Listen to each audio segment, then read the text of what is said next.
Well, here we are, guys. This is everything that we have been waiting for this year. With EICMA finalizing and wrapping up, we get some news from CFMOTO in regards to their future plans. A few bikes that they talked about. I want to talk about a few of those. These are all bikes being released in Europe. This is taking place in Europe, so any of these stats that you see on the screen in the actual video, I converted over to the United States, so they make a little bit more sense. We're not using the Newton meters here. We're going to be using torque. So without further ado, let's dive into it.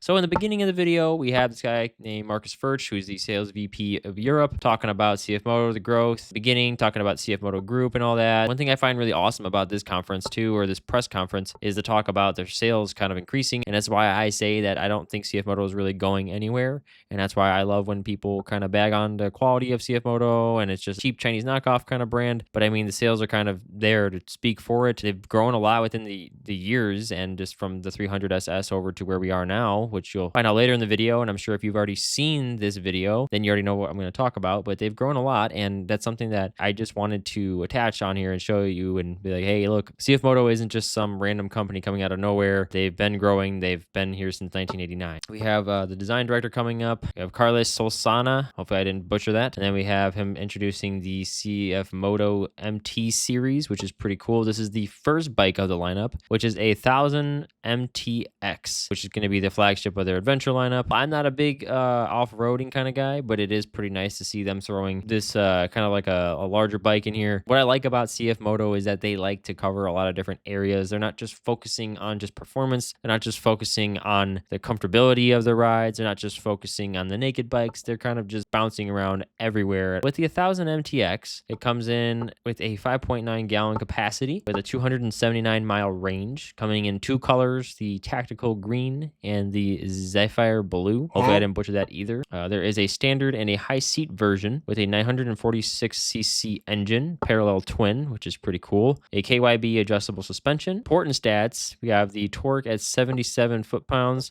at 6,250 RPM, and their horsepower at 111 at 8,500 RPM, which is some pretty good numbers, especially for CFMOTO. It's kind of like a higher number here than we've seen in a lot of the different models they have. Then this bike, just some extra stuff here, comes with some Pirelli tires and Brembo brakes and some riding modes as well. And to kind of finalize this bike up, it comes in at 438 pounds, which makes sense. It's a bigger bike here. And then it seems at the end of this, they wanted to finalize up the MT series, coming out with the 1000 MTX Crafted, which is kind of like the specialized version of this bike, and it looks pretty sick. Again, I'm not a really big adventure bike kind of guy, but I think it is a nice looking bike, and I think it's pretty cool to kind of see them put their little touch on it. I'm just interested to see what kind of price they put on it, especially with the crafted branding on it. With the end of the MT series, they start talking about their racing and their wins. They're talking about some of the GP editions, which was the 675 NK GP, which looks pretty cool. I do like the 675 NK. It is a beautiful looking bike, and the GP bike looks pretty spiffy as well. I'm not sure it's going to be available for like you to ride or anything like that. It would be pretty cool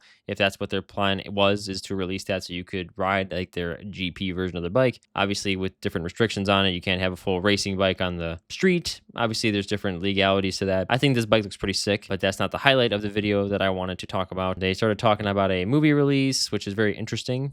Having CFMOTO talk about a movie release called Idols, which is overseas, so different languages and all that. I can't say I'm going to see the movie personally, but I guess it's pretty cool that CFMOTO's in it. I know it's a very interesting thing to touch on at one of these events. So yeah, there's that. And then, so without missing a beat here, I want to talk about the meat and potatoes of everything. I want to talk about what everyone has been waiting for, and I'm glad that they announced this because we've been hearing about it. We've seen the prototype. They've teased it, talking about their V4 engine. They've just been kind of waving it in our face at this point. Eventually, he announced that there's a V4 engine that they're working on, and they've been fine-tuning the engine a little bit more. It is a 90-degree V4 engine, which they kept calling the SR-RR V4 prototype. And one of the first things he mentions is there's active aerodynamic wings, which are manual and automatic. If I could be completely honest with you guys, I am not a huge fan of these big front winglets like that. I think it's a cool concept, but it's how massive they are. I'm like, all right, well, I don't know. To me, it's like too much. There's a point where the winglets look cool, and that's what I liked about the 450 SS, is that really nice looking winglets. I thought that was pretty good. I didn't think it was too extreme. And then we started going way out here, like them protruding forward and everything. Again, I'm not a big fan of it. That does not pull away from all the other cool stuff, which they talked about some stats here. Is the bike is less than 440 pounds, which is pretty crazy considering the power of the bike. They're talking about something over 210 horsepower. That's just stated. It's acclaimed. We're gonna find that out as the months go on, the years go on, as we start to figure out more about this bike. But the fact that we have that's less than 444 pounds is pretty crazy, especially in a V4 engine style bike. Like that's a lot. It's a liter bike that's under 440 pounds. I do think it's an important stat to mention because the ZX10R and the R1 are all about 452 pounds. So the fact that this one is less than 440 pounds is pretty crazy. And with the horsepower claim as well, comparing it to like the ZX10 or even the R1, it being over 210 horsepower with the ZX10 and the R1 around 200 respectively, I think it's pretty crazy that this bike is a bit lighter and it is a little bit more power. Obviously, this is just all prototype. There's so many different things that they have to work out that the numbers could change, but if this is the final product of it, then all these other motorcycle companies really need to keep their eyes out, in my opinion. Again, I'm not trying to glaze up CFMOTO here, but this is a CFMOTO press conference, so some of these numbers could be dramatized. Some of these numbers could be completely just blown out of the water. Maybe that, the final version is going to be about 450 pounds, and then maybe putting out maybe 208 horsepower or maybe 202 horsepower as everything kind of works itself out. But I think it's really exciting to think that we have a bike here that not only matches up to the ZX10 and the R1, but something that is lighter and a bit more powerful than that, which would be really cool because a lot of the people say, oh, your 675 SS is really slow or your 450 SS is really slow. I'd smoke you in this, I'd smoke you in that, whatever. To have a V4 engine that just kind of blows all these other motorcycle companies out of the water would be pretty crazy to see. Kind of almost like a slap in the face for some of these people that just like to bag on CFMOTO just because it is a Chinese company and it's from China, so they automatically assume it's a slow Chinese crappy bike. To have a V4 engine come out and it to just completely just slap the rest of the competition would be kind of funny. Know your fucking place, trash. So I'm hoping that CFMOTO keeps these numbers. That'd be very fun to watch. Years go on to see it release, and it turns out to be like one of the faster liter bikes, which is crazy to say. Again, kind of rewinding to what I was saying before, where CFMOTO started with 300 SS, and here we are now with the 1000SR-RR. The growth that they've had throughout the years, and even though I've only been a part of that growth for 2 years, just looking back in their history, is they have a lot of potential, and this is what I'm talking about. There is so much potential that CFMOTO has, and I'm really excited to see all of this growth and to see what the final product of the bike is. So some few things to mention as well is it does come with a full titanium exhaust by Akrapovic, which is really cool. I know we were talking about availability. I have an exhaust video up. If you haven't seen that one, go ahead and check it out. But I talk about that exhaust and the fact that they're going to kind of partner with Akrapovic on this is really cool as well. It's going to sound really good. And even in the video, which I will play for you guys, they do have some kind of sound to it. And I think it sounds really good.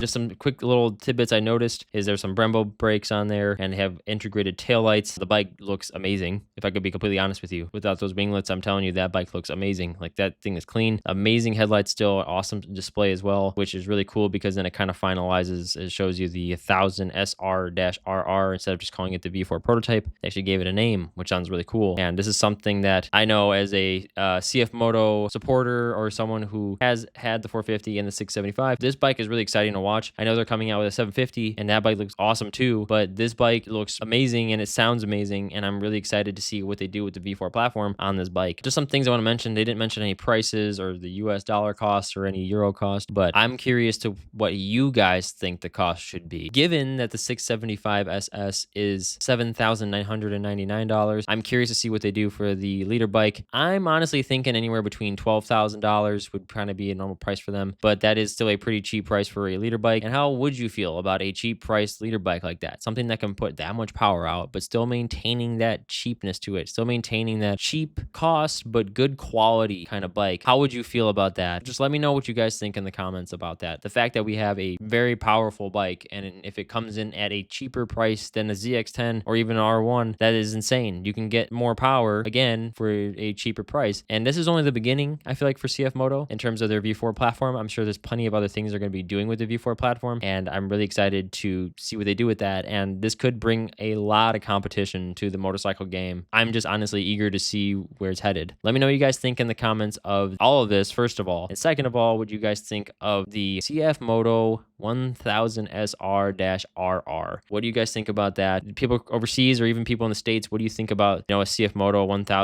1000SS-SS or a -RR or however they want to do it? What do you guys think about that? Are you guys excited for it? Is it something that you want to see overseas? Is it something that you would personally buy? Is it something that you would actually consider within the price range of actually getting? Or do you think it's just a death trap? Is it just a stereotypical CFMOTO answer of it's Chinese, so it's going to be a death trap? Or are we finally going to put some faith in CFMOTO because all they've been doing lately, besides the ride sync app kind of thing going on, all they've been doing performance-wise is just increasing the bike's quality, increasing the power, increasing how they look. They're just increasing a lot of the quality within these motorcycles. I'm excited to see what you guys think about all of this as well. So that pretty much wraps up this video. Sorry, I kind of went on like a rant here. I'm just really pumped for it, and I hope you guys enjoyed this video. If you liked it, please leave a like. If you didn't like it, feel free to leave a dislike. That's fine. If you hate CFMOTO and you're anti-CFMOTO and you're just a diehard Harley guy, then go ahead. Feel free to Feel free to leave a dislike. Let me know what you guys think in the comments of the questions I asked before. And if you guys like this video and you want to see more, feel free to subscribe and go check out my channel for more. And as always, guys, I hope you have an awesome rest of your day, and I will catch you guys on the next one. Peace.